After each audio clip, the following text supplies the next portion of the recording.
कभी देश के युवाओं के पसंदीदा प्रधानमंत्री नरेंद्र मोदी की पॉलिटिक्स और इकोनॉमिक्स क्या अब इंडिया के यंग जनरेशन से कनेक्ट नहीं कर पा रही है? नरेंद्र मोदी की पॉलिटिक्स और इकोनॉमिक्स से यंग इंडिया का डिस्कनेक्ट क्यों इतना बढ़ रहा है कि युवा आक्रोश सड़क पर दिखने लगा है? क्या social media algorithm, IT cell और कॉरपोरेट इन्फ्लुएंस भी अब मोदी सरकार को और इस सरकार के सबसे बड़े चेहरे को डिफेंड नहीं कर पा रहा है? Social media algorithm, BJP IT cell और कॉरपोरेट पावर का कलेक्टिव नैरेटिव तो नरेंद्र मोदी की सबसे बड़ी ताकत रहे हैं। फिर पिछले 2-3 सालों में ऐसा क्या बदल गया कि देश का युवा आज सवाल उठा रहा है? क्या यह सिर्फ आज के यंग इंडिया का इकोनॉमिक फ्रस्ट्रेशन है?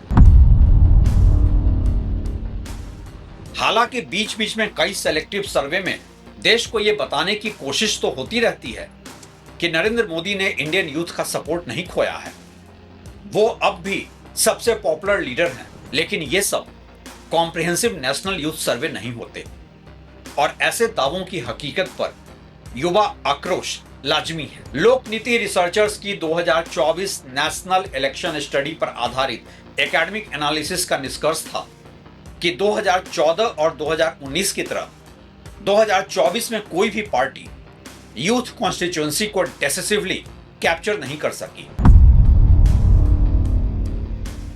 और फिर 2026 के जेन जी प्रोटेस्ट ने तो जैसे देश के युवाओं को नरेंद्र मोदी की आर्थिक नीतियों तो क्या सामाजिक नीतियों पर भी प्रश्न चिन्ह ही लगा दिया।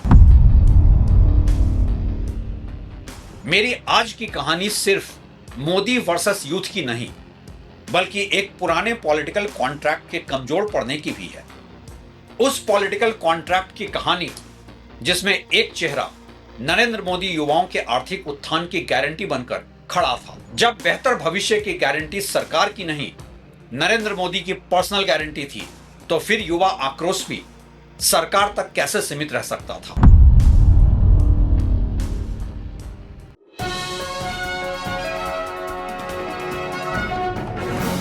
नमस्कार, आप देख रहे हैं track to reality with Ravi Sinha. ये एक युवा की कहानी है जो देश के करोड़ों युवाओं को रिप्रेजेंट करता है। कल्पना कीजिए 24 साल के एक लड़के की, नाम कुछ भी रख लीजिए, अमित, राहुल, आकाश, कुछ भी। उसके पिता ने शायद उससे सिर्फ एक बात कही थी, बेटा पढ़ लो, हमारी जिंदगी जैसी रही तुम्हारी नहीं रहेगी। उसने पढ़ाई की, ग्रेजुएशन किया, कोचिंग की, कॉम्पिटिटिव एग्जामिनेशन दिया, एग्जाम पोस्टपोन हुआ, दूसरा दिया, पेपर लीक की खबर आ गई, तीसरे में वैकेंसीज इतनी कम कि लाखों कैंडिडेट्स कुछ हजार जॉब्स के लिए लड़ रहे हैं। उसका इंस्टाग्राम खोलिए, वहां भारत दुनिया की फास्टेस्ट ग्रोइंग मेजर इकोनॉमीज में है, इंडिया ग्लोबल पावर है, एक्सप्रेसवेज बन रहे हैं, एयरपोर्ट्स बन रहे हैं, डिजिटल इंडिया है, स्टार्टअप इंडिया है, मैन्युफैक्चरिंग का नया दौर है। और फिर वो अपना बैंक अकाउंट देखता है। उसका सवाल जीडीपी का नहीं है, उसका सवाल बहुत छोटा है, इस पूरी ग्रोथ स्टोरी में मेरी जगह कहां है? यही नरेंद्र मोदी गवर्नमेंट के सामने आज शायद सबसे बड़ा जनरेशनल चैलेंज है। भारत की real GDP growth financial year 2025-26 में लगभग 7.7% रही। मैक्रो पिक्चर बेहद मजबूत दिखाई देती है, लेकिन 2025 के ऑफिशियल पीएलएफएस में 15 से 29 एज ग्रुप की अनएम्प्लॉयमेंट रेट 9.9% थी। अर्बन यूथ में 13.6% और 15 से 29 एज ग्रुप के करीब 25% लोग एम्प्लॉयमेंट, एजुकेशन या ट्रेनिंग तीनों से बाहर एस्टिमेटेड थे। वर्ल्ड बैंक के अनुसार आने वाले दशकों में करीब 11 मिलियन यानी 1 करोड़ 10 लाख यंग इंडियंस हर साल लेबर मार्केट में प्रवेश कर सकते हैं। और यहीं से कहानी शुरू होती है। इंडिया की इकोनॉमी ग्रो कर रही है, लेकिन क्या यंग इंडिया उसी स्पीड से इकोनॉमिकली सिक्योर महसूस कर रहा है? मेरे ये सवाल बहुत गंभीर हैं। आप लोग इसे ज्यादा से ज्यादा गंभीरता से लाइक, हाइप और शेयर करें। चैनल को भी सब्सक्राइब कर लें। 2014 में मोदी ने यूथ से क्या प्रॉमिस किया था? नरेंद्र मोदी की 2014 की पॉलिटिक्स को सिर्फ हिंदुत्व या एंटी कांग्रेस पॉलिटिक्स के लेंस से समझना अधूरा होगा। 2014 का मोदी एक एस्पिरेशनल पॉलिटिकल प्रोडक्ट भी था। उनका मैसेज था पुरानी पॉलिटिक्स छोड़िए, करप्शन छोड़िए, पॉलिसी पैरालिसिस छोड़िए, इंडिया को मॉडर्न बनाइए, टेक्नोलॉजी अपनाइए, आप लोग एंटरप्रेन्योर बनिए, जॉब्स पैदा होंगे, डेवलपमेंट होगा, और सबसे इंपॉर्टेंट, अपने पेरेंट्स के जनरेशन से बड़ा सपना देखिए। यह मैसेज उस समय इंडियन यूथ के साइकोलॉजी से परफेक्टली मैच करता था। मोदी खुद ट्रेडिशनल पॉलिटिशियन जैसे कम्युनिकेट नहीं करते थे। पहली बार कोई प्रधानमंत्री था जिसके पास ट्विटर था, 3D रैलीज थी, डिजिटल कैंपेनिंग थी, डायरेक्ट कम्युनिकेशन था। उन्होंने यंग इंडिया से एसेंशियली कहा, मैं ओल्ड सिस्टम का आदमी नहीं हूं, मैं तुम्हारी एस्पिरेशनल इंडिया का आदमी हूं। और यही उनकी पॉलिटिकल जीनियस थी। लेकिन पॉलिटिक्स में एक प्रॉब्लम होती है, जिस एस्पिरेशन पर आप सत्ता में आते हैं, इवेंचुअली उसी एस्पिरेशन के बेंचमार्क पर आपकी इवैल्यूएशन भी होती है। 2014 में सवाल था, क्या मोदी चेंज ला सकते हैं? 2026 में सवाल बदल चुका है। 12 साल बाद मेरी जिंदगी में कितना चेंज आया? यह बहुत अलग पॉलिटिकल क्वेश्चन है। प्रॉब्लम नंबर 1, जीडीपी और पर्सनल इकोनॉमी के बीच गैप। यह मोदी इकोनॉमिक्स की सबसे इंटरेस्टिंग कॉन्ट्रडिक्शन है। अगर आप मैक्रो इकोनॉमिक डैशबोर्ड देखें, इंडिया कमजोर इकोनॉमी नहीं दिखता। ग्रोथ स्ट्रांग है, इंफ्रास्ट्रक्चर एक्सपेंशन विजुअल हुआ है, डिजिटल पेमेंट्स ट्रांसफॉर्मेशन हुआ है, मैन्युफैक्चरिंग और सप्लाई चेन डाइवर्सिफिकेशन पर जोर बढ़ा है। वर्ल्ड बैंक भी इंडिया को दुनिया की फास्टेस्ट ग्रोइंग इकोनॉमीज में रखता है। तो फिर यूथ फ्रस्ट्रेशन क्यों? क्योंकि जीडीपी और हाउस होल्ड एक्सपीरियंस दो अलग चीजें हैं। एक यंग पर्सन जीडीपी नहीं कंज्यूम करता, उसे कंज्यूम करने के लिए चाहिए salary, rent, education, health care, transport, EMI, job security और करियर मोबिलिटी। इसलिए कोई सरकार टेक्निकली बिल्कुल सही कह सकती है, एम्प्लॉयमेंट बढ़ा है, ग्रोथ बढ़ी है, इंफ्रास्ट्रक्चर बढ़ा है, और उसी समय एक ग्रेजुएट इक्वली ऑनेस्टली कह सकता है, मुझे अच्छी नौकरी नहीं मिल रही। दोनों स्टेटमेंट्स साइमल्टेनियसली ट्रू हो सकते हैं। यही मैक्रो माइक्रो का डिस्कनेक्ट है। ऑफिशियल पीएलएफएस में 2025 यूथ अनएम्प्लॉयमेंट 10.3% से घटकर 9.9% हुई, यानी इंप्रूवमेंट हुआ। इसलिए यह कहना गलत होगा कि हर एम्प्लॉयमेंट इंडिकेटर बिगड़ रहा है। लेकिन अर्बन यूथ अनएम्प्लॉयमेंट 13.6% रहना और 1/4 15 से 29 पॉपुलेशन का नीट कैटेगरी में होना बताता है कि डेमोग्राफिक डिविडेंड को प्रोडक्टिव अपॉर्चुनिटी में बदलना अभी इनकम्प्लीट प्रोजेक्ट है। और पॉलिटिक्स में परसेप्शन स्टैटिस्टिक्स से नहीं बनता, परसेप्शन आपके पड़ोस से बनता है। अगर आपके मोहल्ले में 10 ग्रेजुएट्स में 4 अच्छे करियर की तलाश में हैं, तो उन्हें कोई जीडीपी चार्ट इमोशनली कन्विंस नहीं करेगा। यही पहला जनरेशनल फ्रैक्चर है। गवर्नमेंट ग्रोथ की बात करती है, यूथ मोबिलिटी की बात करता है। गवर्नमेंट पूछती है, इंडिया कितना आगे गया? यूथ पूछ रहा है, मैं कितना आगे गया? दोनों क्वेश्चन एक भी हैं और बहुत अलग भी। प्रॉब्लम नंबर 2, जॉब क्राइसिस से बड़ा है मेरिटोक्रेसी क्राइसिस। इंडियन यूथ को सिर्फ बेरोजगारी परेशान नहीं कर रही, उससे ज्यादा डेंजरस फीलिंग है, क्या सिस्टम फेयर भी है? एक बच्चा 3 साल एग्जामिनेशन की तैयारी कर सकता है, उसके परिवार ने कोचिंग पर पैसा खर्च किया, वो नौकरी नहीं कर रहा क्योंकि एग्जामिनेशन की तैयारी कर रहा है। और फिर अगर पेपर लीक हो जाए तो सिर्फ एग्जामिनेशन सिस्टम नहीं टूटता, एक सोशल कॉन्ट्रैक्ट भी टूटता है। उस बच्चे से सोसाइटी ने कहा था, मेहनत करो, मेरिट से आगे बढ़ोगे। पेपर लीक उसे दूसरा मैसेज देता है, मेहनत पर्याप्त नहीं है क्योंकि सिस्टम फेयर नहीं है। 2026 में एग्जाम लीक्स और रिक्रूटमेंट प्रोसेस ग्रीवांसेस से जुड़े यूथ प्रोटेस्ट इतने बड़े हुए कि दिल्ली में लाखों स्टूडेंट्स और जॉब सीकर्स सड़कों पर आ गए। उसके बाद एजुकेशन मिनिस्टर धर्मेंद्र प्रधान का रेजिग्नेशन हुआ। इसके बाद झारखंड में भी रिक्रूटमेंट एग्जामिनेशन को लेकर हजारों युवाओं के प्रोटेस्ट हुए। ये डिमॉन्स्ट्रेशंस एजुकेशन करप्शन, अनएम्प्लॉयमेंट और लैक ऑफ अपॉर्चुनिटीज से जुड़ी ब्रॉडर फ्रस्ट्रेशन का रिफ्लेक्शन था। और यहां पॉलिटिकल साइकोलॉजी बदल जाती है। अनएम्प्लॉयमेंट में आदमी सोच सकता है इकोनॉमी खराब है, पेपर लीक में तो आदमी शर्तिया सोचता है सिस्टम मेरे खिलाफ है। दूसरी भावना कहीं ज्यादा एक्सप्लोसिव होती है किसी भी समाज में, क्योंकि अनएम्प्लॉयमेंट इकोनॉमिक डिसअपॉइंटमेंट है, परसीव्ड अनफेयर एक मोरल एंगर है। प्रॉब्लम नंबर 3, यंग इंडिया अब सिर्फ डेवलपमेंट नहीं, अकाउंटेबिलिटी भी चाहता है। 2014 का यूथ लार्जली एस्पिरेशनल था, 2026 का यूथ एस्पिरेशनल भी है लेकिन ज्यादा स्केप्टिकल भी है। डिफरेंस टेक्नोलॉजी ने पैदा किया। आज 20 साल का युवा किसी पॉलिटिशियन को सिर्फ टीवी इंटरव्यू में नहीं देखता, वो उसका पुराना स्पीच निकाल सकता है, पुराना प्रॉमिस निकाल सकता है, फैक्ट चेक देख सकता है, मीम देख सकता है, सटायर देख सकता है, अपोजिशन का नैरेटिव देख सकता है, इंडिपेंडेंट क्रिएटर्स को देख सकता है, और सबसे बड़ी बात, वो खुद एक क्रिएटर है, वो खुद एक पब्लिशर है। 2014 में पॉलिटिशियन बोलता था और यूथ सुनता था।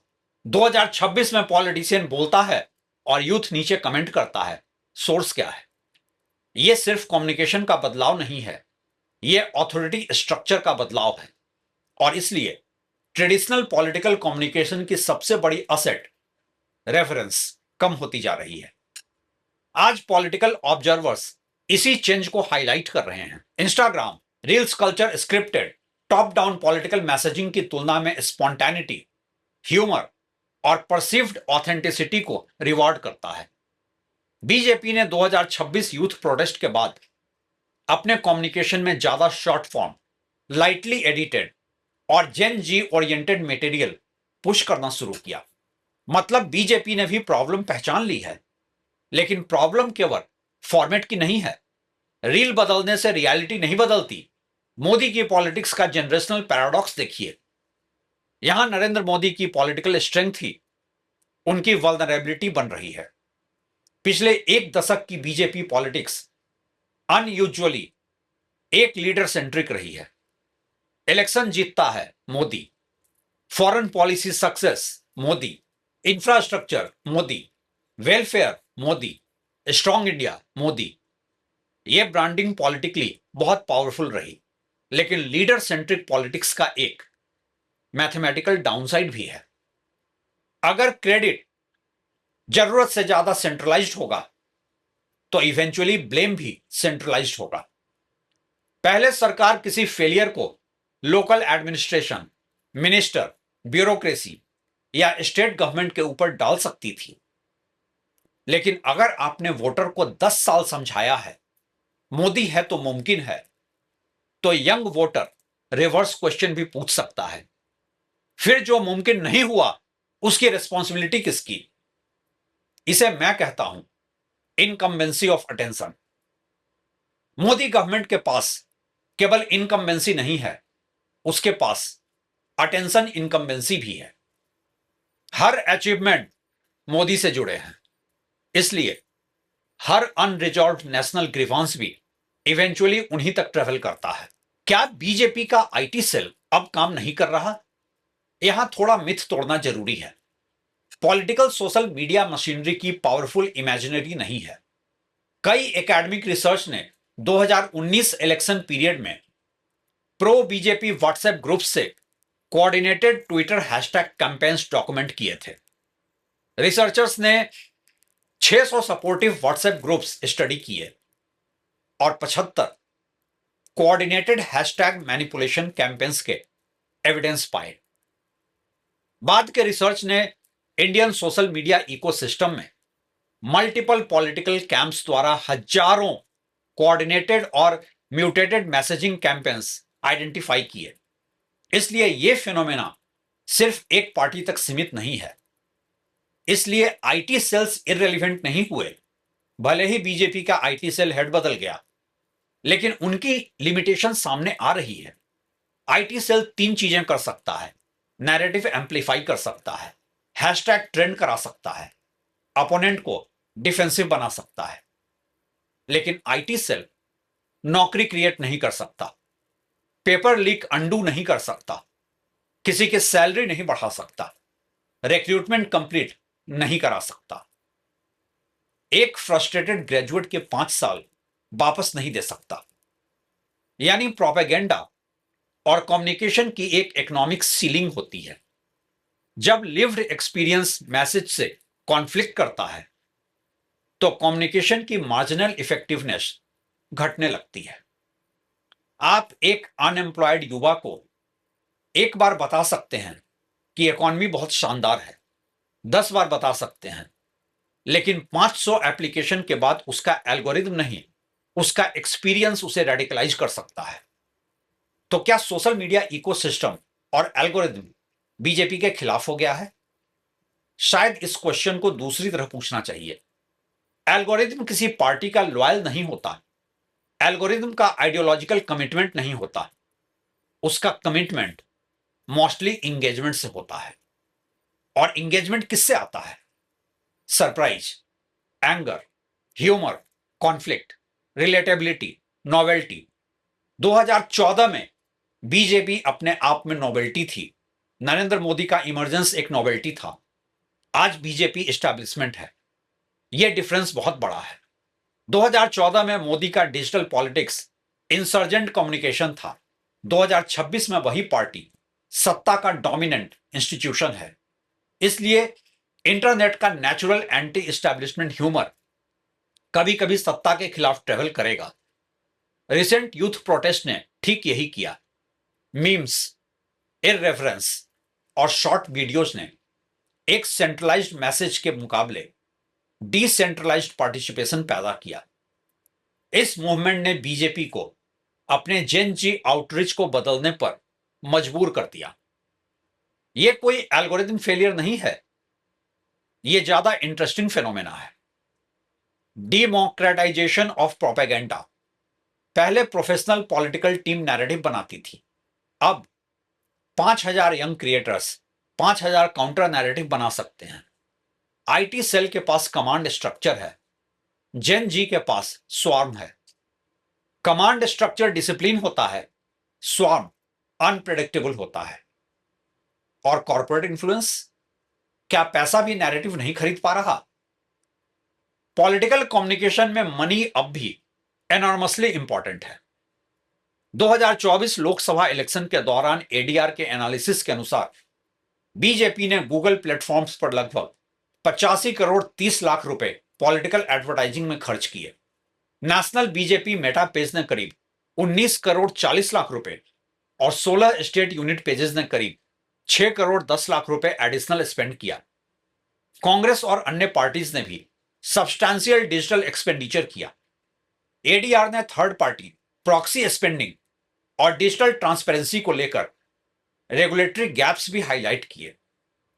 इससे एक चीज क्लियर है, डिजिटल पॉलिटिक्स में फाइनेंशियल एसिमेट्री रियल है, लेकिन पैसे से आप 3 चीजें खरीद सकते हैं: reach, frequency, production quality.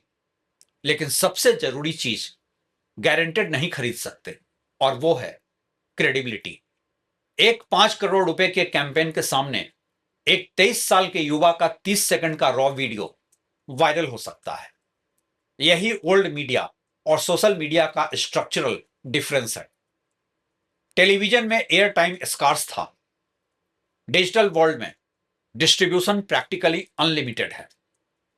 Corporate influence अब भी एजेंडा को अफेक्ट कर सकता है, एडवर्टाइजिंग इकोसिस्टम को अफेक्ट कर सकता है, विजिबिलिटी को अफेक्ट कर सकता है, लेकिन सिटीजन एक्सपीरियंस को डिलीट नहीं कर सकता। और शायद यही पॉलिटिकल कम्युनिकेशन का नया लॉ बन रहा है। Money can buy attention, it can not permanently by belief. लेकिन क्या देश का यूथ अब वापस कांग्रेस की तरफ जा रहा है? बिल्कुल जरूरी नहीं। यहां सबसे बड़ी एनालिटिकल गलती होगी मोदी से फ्रस्ट्रेशन का मतलब राहुल गांधी के लिए सपोर्ट, ऐसा ऑटोमेटिकली नहीं होता है। लोक नीति रिसर्चर्स की 2024 इलेक्शन स्टडी का निष्कर्ष ही था कि मेजर पॉलिटिकल पार्टीज में से कोई यूथ कॉन्स्टिट्यूएंसी को पूरी तरह कैप्चर नहीं कर पाया। 2026 के यूथ लेड प्रोटेस्ट में भी एक स्ट्राइकिंग फीचर यह रहा कि पार्टिसिपेंट्स ने खुद को कन्वेंशनल अपोजिशन पॉलिटिक्स में एब्जॉर्ब करने की बजाय प्रेशर ग्रुप, वॉचडॉग आइडेंटिटी देने की कोशिश की। यह बहुत इंपॉर्टेंट पॉलिटिकल डेवलपमेंट हो सकता है। यंग वोटर कह सकता है मैं बीजेपी से नाराज हूं, और अगली लाइन यह भी हो सकती है लेकिन मुझे कांग्रेस पर भी भरोसा नहीं। यानी political shift left to right या बीजेपी टू कांग्रेस नहीं भी हो सकता। यह हो सकता है पार्टी लॉयल्टी पे भारी इशू लॉयल्टी, जॉब्स पर मैं तुम्हारे साथ, फ्री स्पीच पर किसी और के साथ, नेशनल सिक्योरिटी पर बीजेपी के साथ, एजुकेशन पर सरकार के खिलाफ, लोकल इलेक्शन में किसी रीजनल पार्टी के साथ। यह वोटर आइडियोलॉजिकल सोल्जर नहीं है, यह ट्रांजैक्शनल इवैल्यूएटर है। और ऐसी कॉन्स्टिट्यूएंसी को परमानेंटली कैप्चर करना बहुत मुश्किल होता है। अब एक अंतिम जरूरी सवाल, मोदी गवर्नमेंट को वास्तव में क्या बदलना होगा?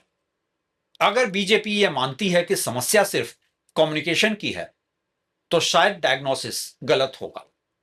इंस्टाग्राम रील्स बढ़ाना यूजफुल हो सकता है, यंग फेसेज आगे करना भी यूजफुल हो सकता है, क्रिएटर्स के साथ एंगेजमेंट यूजफुल हो सकता है, लेकिन फंडामेंटल प्रॉब्लम अगर इकोनॉमिक्स और इंस्टीट्यूशनल ट्रस्ट की है तो सॉल्यूशन कम्युनिकेशन नहीं हो सकता। यंग इंडिया को शायद 3 चीजें चाहिए: अपॉर्चुनिटी, मेरिटोक्रेसी, अकाउंटेबिलिटी।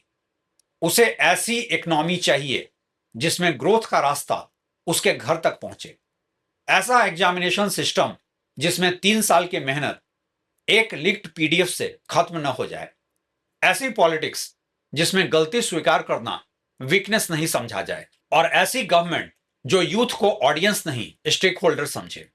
और शायद नरेंद्र मोदी की पॉलिटिक्स के सामने यही सबसे बड़ा ट्रांजिशन है। 2014 में मोदी ने इंडियन यूथ को एक सपना बेचा था, तुम्हारा फ्यूचर तुम्हारे पेरेंट्स के पास्ट से बेहतर होगा।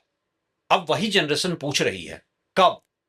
और इस एक शब्द का कोई आईटी सेल जवाब नहीं दे सकता, कोई एल्गोरिथम जवाब नहीं दे सकता, कोई कॉर्पोरेट एडवर्टाइजिंग कैंपेन जवाब नहीं दे सकता, क्योंकि राजनीति की दुनिया में अल्टीमेटली एक पॉइंट ऐसा आता है जहां नैरेटिव को रियलिटी से मिलना पड़ता है, और अगर दोनों के बीच गैप बहुत बड़ा हो जाए तो जिस सोशल मीडिया ने कभी किसी नेता की सबसे पावरफुल पॉलिटिकल इमेज बनाई थी, वही सोशल मीडिया उस इमेज का सबसे रुथलेस ऑडिटर भी बन सकता है। नरेंद्र मोदी के लिए असली चुनौती एंटी मोदी एल्गोरिथम नहीं है, असली चुनौती है एक ऐसी जनरेशन जिसे कंट्रोल से ज्यादा क्रेडिबिलिटी, सिंबोलिज्म से ज्यादा अपॉर्चुनिटी और नैरेटिव से ज्यादा रिजल्ट चाहिए। और शायद अगला इंडियन इलेक्शन सिर्फ यह तय नहीं करेगा कि यंग इंडिया किसे वोट करता है, उससे बड़ा सवाल होगा क्या यंग इंडिया अब किसी पॉलिटिकल पार्टी को परमानेंटली अपना मानता भी है? यहां एक जरूरी कैविएट मेरी तरफ से, 2026 की यूथ अनरेस्ट को अभी नेशन वाइड इलेक्टोरल रीअलाइनमेंट मान लेना प्री मैच्योर होगा। मोदी और बीजेपी की यूथ सपोर्ट खत्म होने का एविडेंस स्पष्ट दिख रहा है, और इस मोदी से डिस्कनेक्ट की वजह है जॉब्स, एजुकेशन, मेरिटोक्रेसी और कम्युनिकेशन स्टाइल पर बढ़ती वल्नरेबिलिटी। आज बीजेपी का खुद जेन जी आउटरीच बदलना इस प्रेशर को एक्नॉलेज करता दिखता है। आखिर हर एक युवा की भूख, उसका भविष्य एक दिन पॉलिटिकल आइडियोलॉजी और लॉयल्टी पर हावी हो ही जाती है। शुक्रिया।